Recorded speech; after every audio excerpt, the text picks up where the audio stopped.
Rama Hare Hare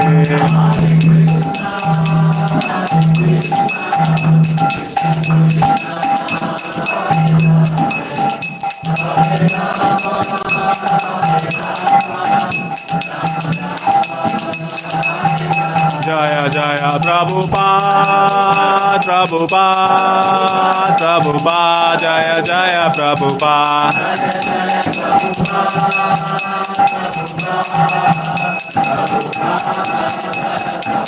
Jaya Jaya Prabhupada Prabhupada Vimanande Om Namo Bhagavate Vasudevaya Om Namo Bhagavate Vasudevaya Om Namo Bhagavate Vasudevaya O my Lord, the all-pervading personality of Godhead, I offer my respectful obeisances unto you. Narayanam namaskritya naram chaiva narottamam devim saraswatim vyasam tato jayamudiraye. Before reciting the Srimad Bhagavatam, which is the very means of conquest, one should offer respectful obeisances unto the personality of Godhead, Narayana, unto Narayan Rishi, the supermost human being, unto Saraswati, the goddess of learning, and unto Srila Vyasadeva, the author. Nashtaprayeshu bhadreshu nityam bhagavat sevaya bhagavati uttama shloke bhaktir bhavati naishtaki. By regular attendance in classes on the Bhagavatam and by rendering of service to the pure devotee, all that is troublesome to the heart is almost completely destroyed, and loving service unto the personality of Godhead, who is praised with transcendental songs, established as an irrevocable fact. Om Jnanatimirandasya Jnananjana Shalakaya Chakshurum Militam Yena Tasmai Shri Guruve Namaha. I offer under the darkness of ignorance, and my spiritual master opened my eyes with the torchlight of knowledge. I offer my respectful obeisances unto him.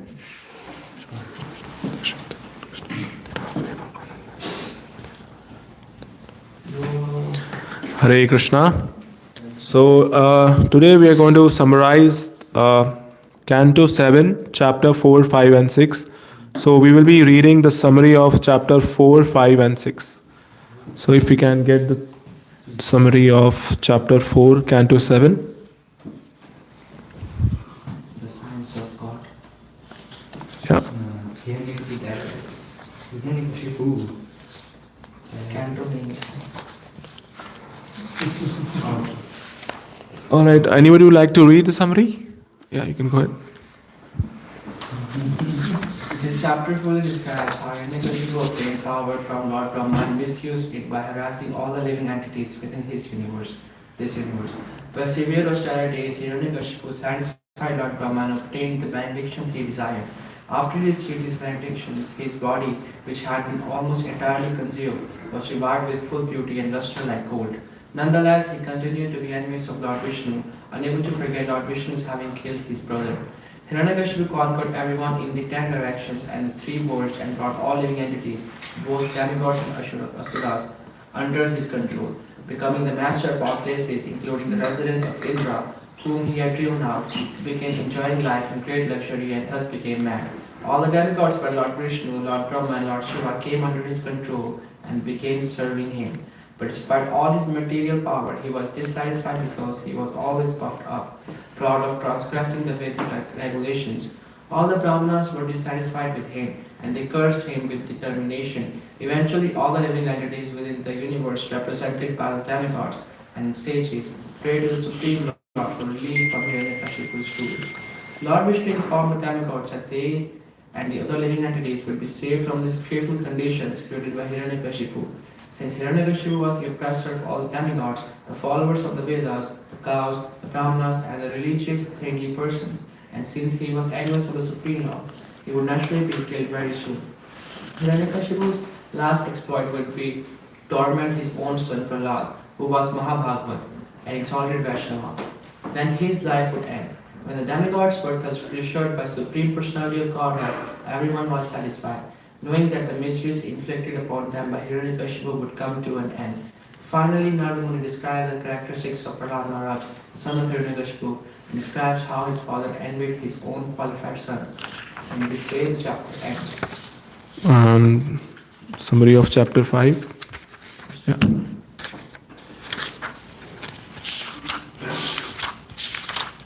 Chapter 5. Prahlad Maharaj, the son of Hiranyakashipu.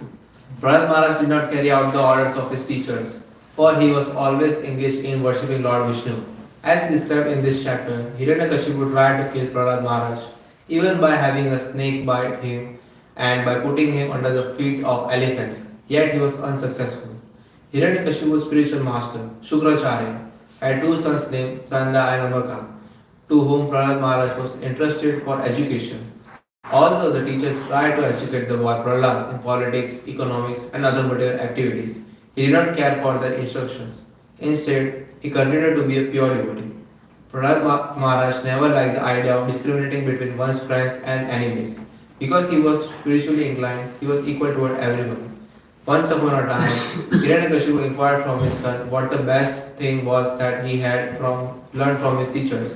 Prahlad Maharaj replied that a man engrossed in the material consciousness of duality, thinking, "This is mine and that belongs to my enemy," should give up his householder life and go to the forest to worship the Supreme Lord.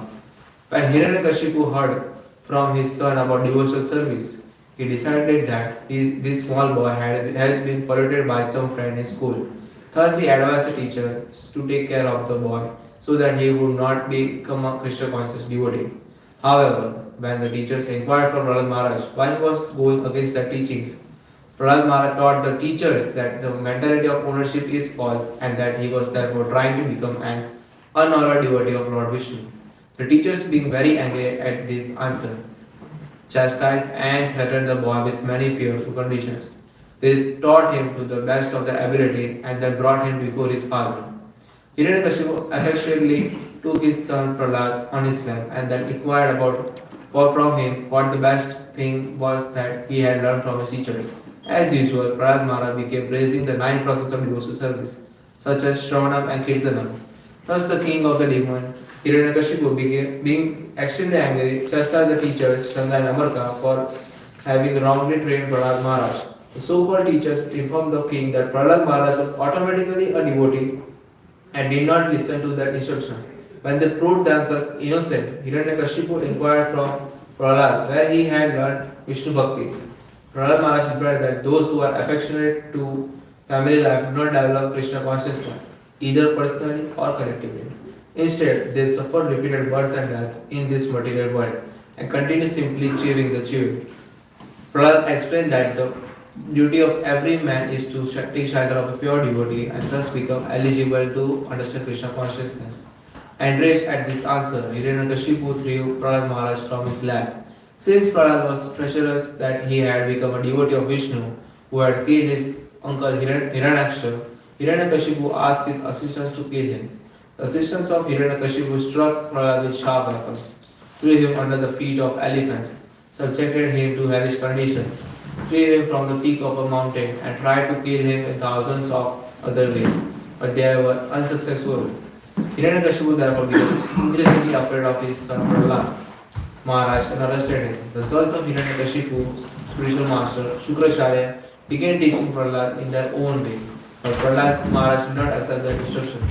While the teachers were absent from the classroom, Prahlad Maharaj began to preach Krishna consciousness in the school, and by his instructions, all his class friends, the son of demons, became devotees like him.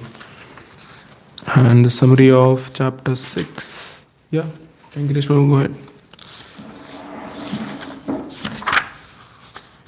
This chapter describes Prahlad Maharaj's instructions to his class friends. In speaking to his friends, who were all sons of demons, Prahlad Maharaj stressed that every living entity, especially in human society, must be interested in spiritual realization from the very beginning of life. When human beings are children, they should be taught that the Supreme Personality of Godhead is the worshipable deity for everyone. One should not be very much interested in material enjoyment. Instead, one should be satisfied with whatever material profits are easily obtainable, and because the duration of one's life is very short, one should utilize every moment for spiritual advancement. One may wrongly think in the beginning of our lives, let us enjoy material facilities, and in old age we may become Krishna consciousness. Such materialistic thoughts are always useless because in old age one cannot be trying in a spiritual way of life. Therefore, from the very beginning of life, one should engage in devotional service. Shravanam Kirtanam Vishnu. This is the duty of all living entities. Material education is infected by the three modes of nature, but spiritual education, for which there is a great need in human society, is transcendental. Prahlad Maharaj disclosed the secret of how he had received instructions from Narada Muni. By accepting the lotus feet of Prahlad Maharaj, who is in the Parampara section, one will be able to understand the mode of spiritual life. In accepting this mode of activity, there is no need for material qualification. After Prahlad Maharaj's class, friends had listened to Prahlad Maharaj. They inquired how he had become so learned and advanced. In this way, the chapter ends. Chai. So in this Canto 7, we see how earlier we had seen how Hiranyakashipu was very angry when his brother Hiranyaksh was, died because Vishnu had killed him in the form of Bor Varadev, and he was trying to pacify his mother and sister-in-law that you know the soul is eternal, and he was giving them examples of different other things. But all the way he was very angry with Lord Vishnu, and then he started doing meditation in the Mandara mountain, where he was meditating for around 36,000 years, and the meditation was so intense that his head became so hot that the three worlds became so hot, and the demigods then went to Lord Brahma and prayed to him that please go and see, can you just pacify him. So Lord Brahma went to Hiranyakashipu, and then he knew that he wanted a benediction of becoming immortal. But Lord Brahma told him that I am not immortal myself, so I am not able to give you this benediction. So then Hiranyakashipu said, all right, that's fine. Maybe you can give me a benediction that I may not die in the day, in the night, in the inside or the outside, not by a human being, not by animal. So all these kinds of permutations and combinations he came up so that he becomes immortal. And after that benediction, he had conquered everyone, the asuras, demigods, and everyone were worshipping him. He had also he conquered Lord Indra, and he used to be in his palace, and all the demigods and the apsaras and everyone, Vishnugans, everyone used to come and glorify him a lot. And he used to be always intoxicated with wine, but still, like, people used to come to just glorify him.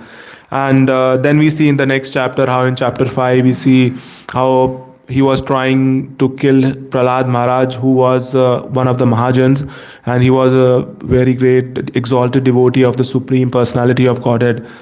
And he used to ask his son, okay, what did you learn today? And he used to always give him preaching of Lord Vishnu, that how we should preach and worship Lord Vishnu, Shravanam Kirtanam Vishnu. But then Hiranyakashipu was very much angered by his whatever he used to say about Lord Vishnu, because he was much very envious of Lord Vishnu, and because he had killed his brother. And then he summoned his teachers as well, his spiritual masters, Shukracharya's sons, Sanda and Amarka. They were his teachers, and he then summoned them and told them that, what are you teaching him? But they informed him that we are teaching him about politics and economic development and all those material subjects, and we don't know where he is being taught all this. And they inspected that there might be some other students who might be polluting him. So then they made sure that they teach him, personally, and make sure that he understands all these material subjects. But then again, after teaching him so much, when the teacher used to ask him what did he learn, he used to always praise the supreme personality of Godhead, and he used to always mention that this life is very short, and we should use this life to just worship Lord Vishnu and chant his names. And then the teacher's asking, like, why are you saying like this? Why are you not, whatever we are teaching, why are you not answering those things and talking about that, and always talking about Lord Vishnu? So um, he then replied that you won't understand because you are discriminating between friends and enemy, and that you are having a thing of ownership where this is mine, this is yours. So there is nothing mine and yours, everything is Lord Krishna, and we should engage each and everything in his worship. And then in the next chapter 6, we see that how Prahlad Maharaj is educating his fellow classmates about Lord Vishnu and making them devotees himself. And that chapter has a lot of lessons for us, and how we have to understand that we are in this material life, but we don't have to get engaged so much engrossed in that we forget Lord Vishnu. That we have to take his names and chant his names and do devotional service. And we see that how the politicians and erudite scholars manipulate the teachings of the Bhagavad Gita to make sure that it's focused to their material gains and satisfaction. But bhakti amam abhijananti, the devotional service will only come to those who are engaged in the service of Lord Vishnu. So these politicians and erudite scholars, they will not understand the real meaning of Bhagavad Gita, and they will be only being concocting whatever they understand for their material benefits. So it is very important to us that we understand that this knowledge is very important, and we make sure that it also mentions about chewing the chewed. Punara charvita charvananam. For example, I give you a sugar cane and ask you to chew it. Now, once you have get that juice, you have suck that juice out of the sugar cane. I asked you again to suck that same sugar cane again. Would you enjoy, getting the juice out of it? No, right? Because you have already gained the juice out of it. It's no use of chewing it again and again. So that is how similarly we as species in this material world, we have been taking birth after birth, but even after engaging in sense gratification in all the births, we still don't understand that we will not get satisfied with whatever kind of sense gratification we do. So it's important for us that we understand that it's better that we focus our time in devotional service, right? And Rupa Goswami mentions in Nectar of Devotion, verse number 2, the 6 kinds of activities which will help us in increasing our devotional service. Can anybody name what are the 6 kinds of activities? Yeah. Doing what is favorable for the devotional service. Yeah, doing what is favorable for devotional service. Yes. Serving the devotees of God. Serving the devotees. Okay. Anybody else? Rejecting what is unfavorable. Yeah, rejecting what is unfavorable. Yeah, that's right. So the 6 kinds of activities which mentioned in the Nectar of Instruction was eating and collecting money almost only that much which is enough for you. Second one was not over endeavoring for mundane things. The third one was talking unnecessarily regarding mundane subject matters. The fourth one was practicing spiritual rules for the sake of advancement in spiritual advancement, and not just for the sake of following rules. The fifth one was associating with devotees, and the last one was to not being greedy. So here we see that we are always over endeavoring for money. We see a lot of people like over endeavor for money, but the thing that they don't understand that you don't need to over endeavor, right? Because what we are destined to get, we will get that. So it's no use of over endeavoring for something. If you are destined, but what is our what are the virus inside we have is a greed. The greed we that we want more. If we have 500 rupees, if we have $500, we want 5,000 rupees, $5,000. If we have $5,000, we want $5 lakh. If we have $5 lakh, we want 5 lakh crores dollars. So in that way, we see that we are not satisfied with whatever money we have. And if we go and ask the rich person that, you have so much money, and why do you want to earn, more? You want to earn more money? This is sufficient for whatever you have. And we tell them, oh, you should come for the morning program and attend. But they will come and say that no, I don't have time for that. So so I don't understand that, they are also going to have like the same amount of food that we will get. It's not that if they earn more and more money, they are going to have more and more food. The food is only a little bit only sufficient for them. So, but what they don't understand that gaining more and more money is not going to get them to satisfaction, but they are just over endeavoring more and more for it. And so it is also mentioned that Narad Muni says in the Canto 1 and chapter 5 that whatever we are destined to get, the material gain, happiness and distress, that we will get, right? So we don't over endeavor, we don't endeavor for distress, but still we get it right. So then why do we, over endeavor for happiness? We are going to get that happiness. But then people say that no, okay, now I will over endeavor, now I will get distress, but then later on I will get happiness. This is what they are, going through distress for money and everything, but they don't understand that they will get what they are destined to get. This is based according to the karma phala. Like whatever pious previous activities you have done, according to that you will get your money, your happiness and distress. So it's no use that you go and over endeavoring. You might have seen in workplaces, in schools, that when suppose you're a student, that some students don't study that much, but still they get so much good marks, right? Because they are destined to get that really good marks. Even in workplace, you see that some people are not working that much hard, but still they get more than you, right? Sometimes you will see that, oh, someone is working so hard and someone is working so little, but still that person who is working very little is getting more. Why? Because he is destined to get that. So it doesn't make sense that how much over endeavor you. Instead, we should utilize that time and energy in doing the devotional service of the Lord. That will only help us more, right? So that is what Prahlad Maharaj also says, that Durlabha Manusha Janma.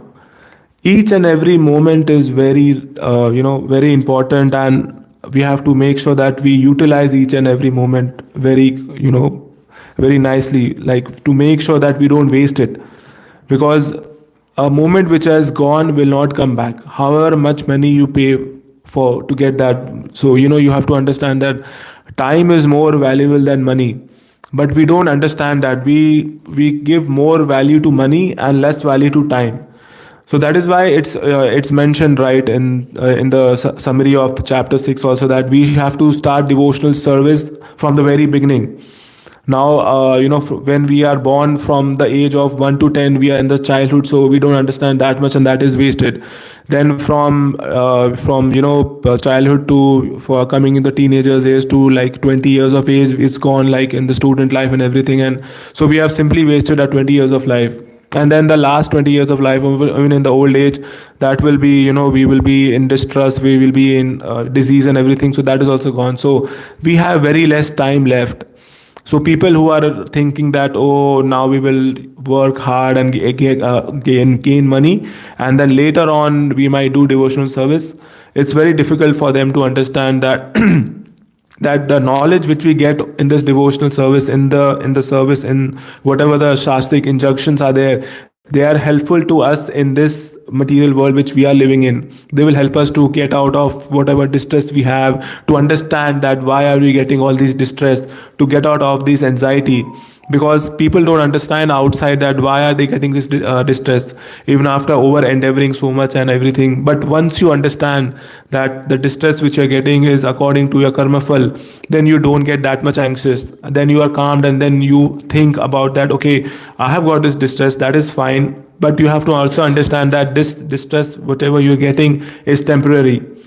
and you are going to get out of it. But people don't understand that. They think that, oh, now I'm in distress, and now we are seeing like so many kinds of issues people are having with mental health. People are going in, they're having depression and everything. That's because they don't understand that this love, whatever is happening is not, is temporary. Whatever situation you are in is temporary, and you will get out of it. And that is why that should be your focus, that okay, instead of overthinking that, why am I in this situation and how to get out of this situation, use that time in the devotional service of the Lord, and you will automatically get out of that distress, is what we have to understand. Even Chanakya Pandit has said that, our duration of a life is limited and we are destined. So it's very important that we utilize this life, which is very limited and destined, in using in the devotional service of the Lord. And even Narottam Das Thakur, he is singing that, O Hari Vifale Janma Goinu. Hari Hari Vifale Janma Goinu. O Lord Hari, I am simply wasting my time. मनुष्य जन्म पाया राधा कृष्ण ना भजिया जानिया सुनिया विषया खाइनु. I have got this human being life of a human being, and I'm not chanting the names of the Lord, and I'm simply drinking poison. This is what Narottam Das Thakur, he is one of the greatest acharyas. If he is thinking like that, what is the situation of us? So we have to understand that each and every moment is important, and we have to make sure that we are always engaged in the service of the Supreme Personality of Godhead. And this is what Prahlad Maharaj is teaching his classmates as well, that we have to do Shravanam Kirtanam Vishnu. Even Chaitanya Mahaprabhu is telling us that, Kirtanya Sadahari. We have to chant the names of the Lord, and then only we will get out of it. Because the time which we have got right now is very valuable, as I had mentioned, right? And we will not get it back. So people who are over endeavoring for money, they should understand that it's not required. We should only have that much money which is required, and utilize the rest of the time in chanting the names of the Lord. And then we will understand that everything others is that, it's just mundane. So we should always understand that being as a devotee in Krishna consciousness, we should have a growth mindset and not a fixed mindset, right? So we have to understand that a difference between a growth mindset and a fixed mindset, right?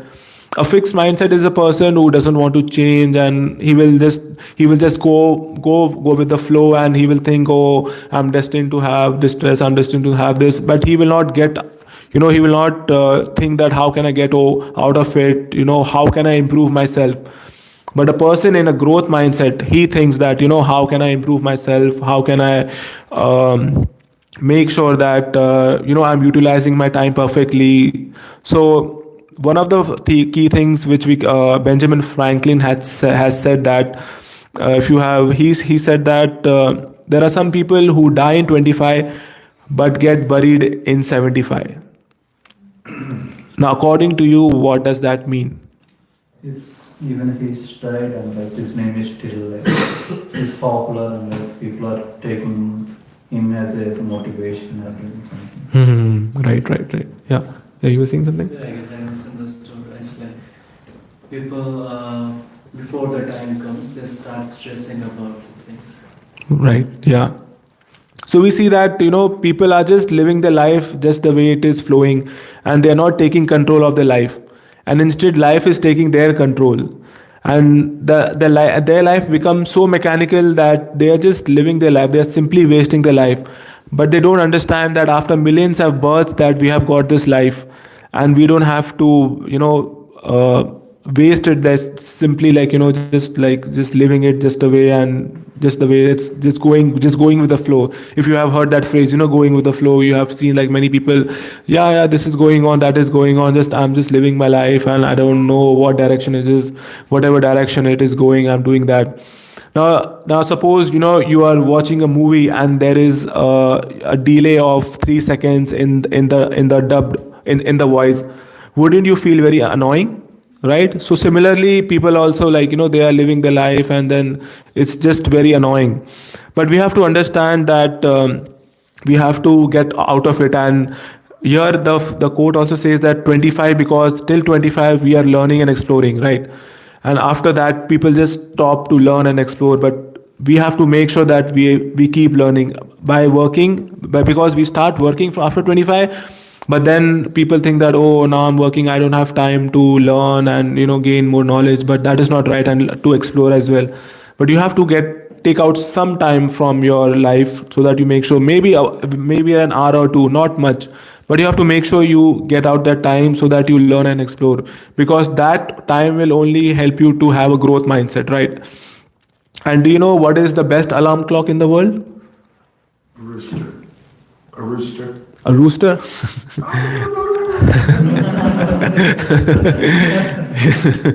Yes, yeah, maybe, yeah, the rooster. But the best alarm clock in the world is purpose, right? So if you have a purpose, then you will understand that, then your eyes will open, and then you will be very much engaged in completing that thing. And people don't understand that if your sleep is more exciting than waking up, that means that your life isn't exciting enough.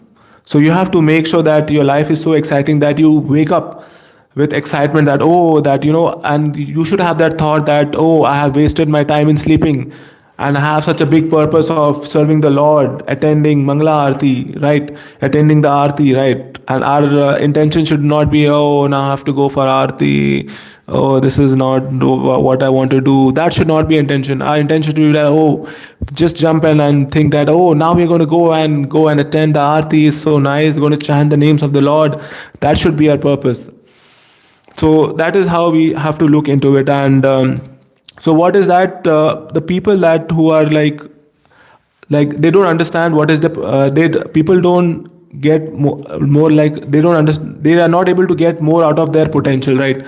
They are capable of getting more, but they just underutilize themselves, and they think that, oh, I will not be able to achieve that, I will not be able to achieve this and that.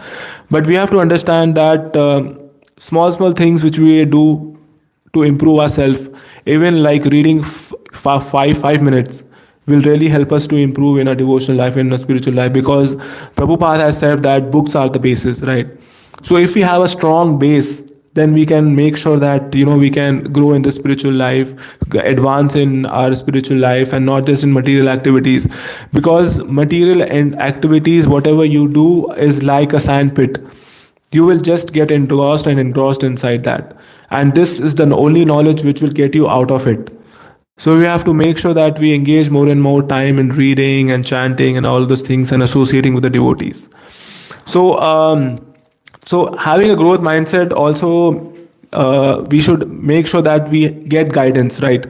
Because having a mentor is very important in spiritual or in material, but more so in spiritual life. Because it is rightly said that people who have a growth mindset, they would like feedback, right? And feedback is a breakfast of champions. So if you guys are champions, you should always have that attitude that I have to get a feedback, I have to have mentors. So that is why it's very important. And I'm very fortunate that in Bhakti Academy, you guys as well might realize this, that having a mentor really helps you, that to make sure that you are having constant check-ins with them, and you're discussing with them how your spiritual life is growing, and discuss your concerns with them. So it's very important that we have this conversation, so that we make sure that we are going. Otherwise, if we are not analyzing where are we will not grow.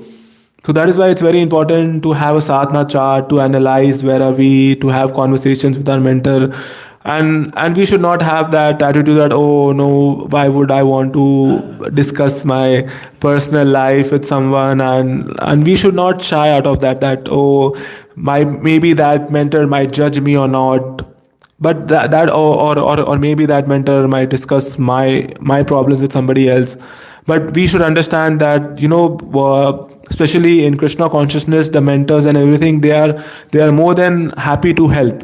right? They are more than happy to help. They are, when people come to them and ask them for problems and for solutions, they are more than happy to help, because they will not laugh and mock that, oh, he has a problem or something like that, which people do in the material world, right?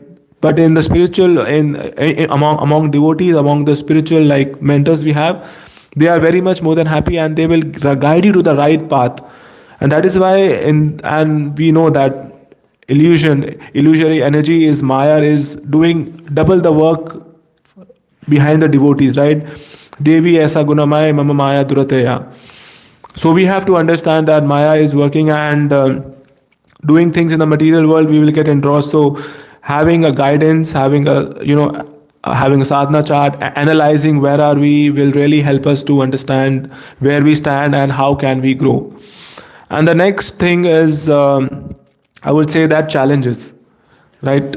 If you're not challenging yourself enough, that means you're not growing enough. So you should always try to challenge yourself. But what people think that the opposite of easy is difficult. But do you know what is the opposite of easy? Okay, any other answers? Not doing, Failure. not trying. No. The opposite of easy is impossible, right? So people think that, but and difficult comes in the midway. But people have taken difficult to be the extreme, that they don't endeavor to to get themselves in challenges. But these challenges will only help you to grow. And Keshav Swami Maharaj always says the pain of discipline is uncomfortable, but the pain of regret is unbearable. So that is why we have to make sure that we are disciplined in whatever we are doing. We will face a lot of challenges in whatever we want to do, whatever timetable we have set for ourselves. But we have to make sure that we are analyzing at the end of the day where we stand and how can we improve ourselves. Because if we don't do that, then we will not improve. And there's a beautiful story of once there was a butterfly who was trying to get out of the cocoon, and a person was seeing that, and he felt very morose for the butterfly and he wanted to help. So he just took a thin blade and just cut the cocoon a little bit. And then he saw the butterfly flying flying outside, and he was very happy. But then after 20 seconds, the butterfly just crashed down, and his heart stopped, and he's like, what just happened? Like, I was just trying to help. But then the thing is, the struggles allows you to give strength, right? The struggle of coming out of the cocoon would have given strength to the wings of the butterfly, so that the butterfly could have lived more and could have flown more. But that is what we don't understand, that we have to come out of a comfort zone and make sure that we are living on the edge. Then only we can grow. If we live on the edge, then only we can expand our horizon and then grow ourselves. Otherwise, if you are in a comfort zone, then you will not grow. So it's very important that you live in the edge and put yourself in challenges. The third point I would like to discuss about is taking responsibility. Right? So it's very important that we take responsibility to solve problems, because the greatest best gift of responsibility it helps you to develop the quality of commitment, quality of consistency.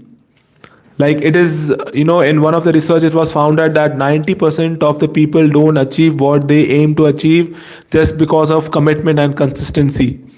Right? So it's very important that we take responsibilities, right? Even in service, we should take responsibility to make sure that even sometimes where if someone is not able to, for example, Moni Prabhu is not able to assign services, you should go and take responsibility and take charge and ask and make sure that everyone is engaged and all those kind of things, and not think that, oh, I have not been assigned services, so I will not do services.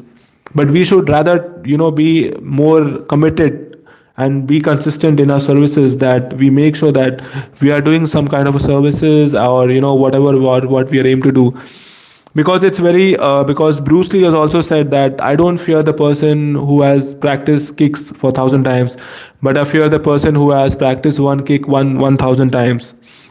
So it's very important that we commit to something and then we do that thing, and not just wave, go here and there. Because first it's very important to understand that to become a master in something you have to dedicate 2 hours a day for 10 years of life. Now who is ready to give up that kind of commitment of 10 years, right? It's not easy. But then you see the results which you see will come slowly and gradually. But we want instant results, and when we don't get instant results we get frustrated. So it's very important to understand that a growth is going to be very gradual, and make sure that, yeah. I just wanted to just finish off with the fourth and fifth point is the vision. That we should always have a vision. That if you are walking on the street and somebody asks you where would you like to be 20 years from now on, you should know that what goal you have, what vision you have for yourself, and understand that. Whatever you're doing should have a purpose, should have a why first, and then you should decide on the what and the how. But what people do is they jump on the what and the how, and they don't work on the why, and that is why whatever they are doing just falls apart. They don't have a strong purpose, right? So that is why, and we have to understand that we should have a vision for us. And lastly, what I would like to mention is about making mistakes. So we should not shy away from making mistakes. The most successful people in the world are the people who have made the most mistakes. And children, they don't think before making any mistakes, because they are small, they don't understand. But when we grow older, we are very much confided, and we think that, oh, if I do a mistake, what will others think of me? But that should not be our thinking, right? We should go and make more and more mistakes, because mistakes will only help you. Yeah, you would like to say something? Like, the example that you chose for kids making mistakes. Yeah. They would put their fingers in the plug. Yeah. After some time, they would come and do the same thing again. They would get stuck under the table. Yeah. And then they would kind of, after some time, they would cry and come back under the same table. They are thoughtless. They don't think they're like Duryodhan. But one has to kind of think before doing something. So when you think before doing something, it's not wrong. Yeah, but we should not we should not think in a way that that I will make a mistake, and then people will mock me and those kind of things. That should not be our thinking. That we should try different things, new things. Try to change our schedule, try to change our timetable, our calendar. Would you like to say? Yeah, please continue. Yeah, so that we should not think that, oh, I will make a mistake, then that I will not do that thing because I will make a mistake. That should not be an intention. And and whenever children also, they do a mistake, and if they fall, or they get hurt, so they know that if they put their hand in the plug or something, and they will get hurt. So they also understand that I don't have to put my hand inside that, because they also learn like slowly and gradually. But the main point was that to learn from them that it's fine to make mistakes, it's okay. Because a rich businessman was asked that how are you so successful? He said, because of good decisions. So the next question, how did you make good decisions? Because of maturity. So then the next question, how did you come to mature? Because of bad decisions, right? So gradually, because of the mistakes only, you understand that where you have to go. But you have to make sure that you don't commit the same mistake again, and you learn from your mistake, right? Yeah, Venkatesh, what you were saying? Do as many mistakes as you can. Yeah. But don't repeat the same mistake again. Yeah. That was mentioned by one of my CEOs, like in my early stage of my career. Yeah. So it's fine to make mistakes, and yeah. You would like to say? When we did first chapter of Bhagavad Gita, Duryodhana was super excited, wasn't there thinking about anything, and appreciating his team members, somewhere pushing Dronacharya as well. Was completely like thoughtless person, like a child. But there was Arjun, who was giving attention to his thoughts, his emotions, his feelings. Somewhere he got controlled by Maya, attachment, and that's where you just kind of give yourself time, but I'm going to, it could be a very big mistake too. When you give yourself some time to think about things properly, what's wrong with that? Yeah, I'm not saying that you think. Mental mistake. After doing that, what if he had regretted or got the same emotions after fighting the battle? Mhm. If he had got the same emotions after fighting the battle, it would have been very difficult for him. Yeah, over here we see that. Yeah, Manoj. Just allow for more Yeah, and participation. yeah. If anybody would like to add in, yeah, go ahead. Question. Yeah, go ahead. So you. Do you have something related to his question? No? Oh, it's not right. It's not. I can add something to this. Yeah, go ahead. I've got in the class that you should, your any decision that you make should not be based on the fear, like what could go wrong. You should always be excited of how it could go right, rather than most of our decisions are based on fear that okay, what if this goes wrong? What if this goes wrong? And based on that, we make some decision that because this could go wrong, I will not do this. But we are not actually excited about what could go right. So yeah, I would like to add that. Yeah, exactly. We focus more on what could go wrong than what could go right, right? So focus should be that, oh yeah, this will go right. It's fine that we might digress and we might go wrong, but then we should always plan for the best and then leave the rest for whatever is going to happen. Yeah, you had something question? So you mentioned point in the beginning that most like you don't have to over and ever for money because it's all predetermined. Destined, yeah. Yeah. So at the same time, Krishna in Gita says, Bhagavad Gita says that if you need wealth, Mhm. approach me. Artharthi. Yeah. Yeah. So how does that go? So Yeah. if someone is not predestined, he can go to Krishna or no. I mean, you got my question, right? I got a question. So the shloka which you mentioned is that it mentioned that four kinds of people which come to me. So it mentioned that artho arthati jigyasu. So people who want wealth, right? So that people who want wealth, they come to the Lord, but and then they understand that, oh, I was looking for, like how Prahlad Maharaj says, I was looking for pieces of glass and what I got is diamonds. So in that process of getting wealth, they come to the Lord, they understand the knowledge, and then they understand that, oh, that wealth is of no use for me, but this knowledge is so much useful for me that it will get out of this material world and understand that whatever I am going through is because of my previous karma, and whatever is going through me is something which he will understand, and all this knowledge which he gains, he can you know use it in his life and then make his life more better. So this is what it is mentioned, that people who want wealth, they will come to Lord, and instead of the wealth, this is the greatest wealth, right?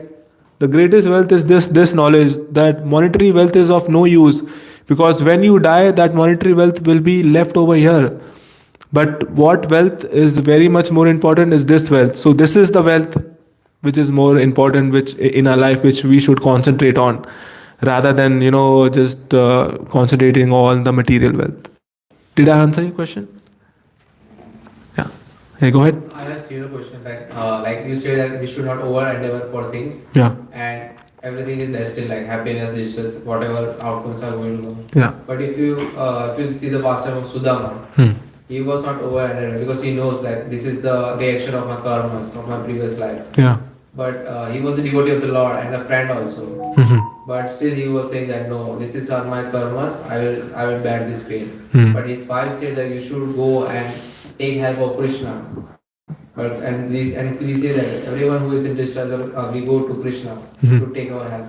So how this goes? Yeah, so there is a very fine line, that endeavor and over endeavor. We should not over endeavor, right? We have to put some efforts, like how Sudama put efforts, but not like going like, okay, like doing lot of efforts, because he did only little effort and then he got so much, right?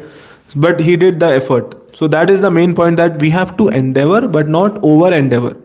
We have to make sure that we have sufficient enough to make sure that we are able to maintain this physical body, but not so much also that we have enough body, enough money to maintain a body, and still we are like want to earn more and more money, because that is of no use, that earning more and more money. Yeah. Related to his question, that Sudama didn't go for asking for money. His wife said that ask for money. Yeah. Then he said no. Then he said okay, just have darshan of your friend. So then he went. He didn't ask for money.